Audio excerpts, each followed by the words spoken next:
अगले कॉलर हैं भरतपुर से गोवर्धन जी, स्वागत है आपका। नमस्कार मैम। नमस्कार। मैम हमारी मिसेज है, उनके क्या है, कब खांसी है, कब खांसी है काफी दिनों से। दिनों से है, महीनों से है? सालों से मैम। सालों से? मेरी शादी को 12 साल हो गए मैम। हाँ। 12 साल से तो मैं देख रहा हूँ उनका बलगम बंद नहीं होता है। उम्र क्या है उनकी? उम्र 32 साल है जी उनकी। ठीक है।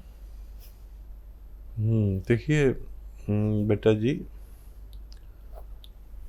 ये जो कफ, खांसी, बलगम, छींके हैं, ये उन लोगों को होती हैं जिनमें इम्यूनिटी की कमी होती है। आप कुछ भी इलाज करा लें, ये ठीक नहीं हो सकता अगर इम्यूनिटी ज़रूरत के मुताबिक नहीं होगी।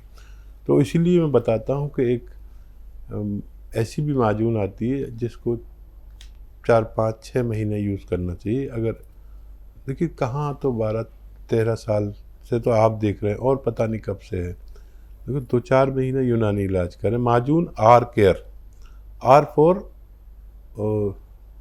फॉर राजस्थान, ये एक पेस्ट है। सुबह खाली पेट 1 चम्मच, रात को सोते समय 1 चम्मच गर्म पानी से।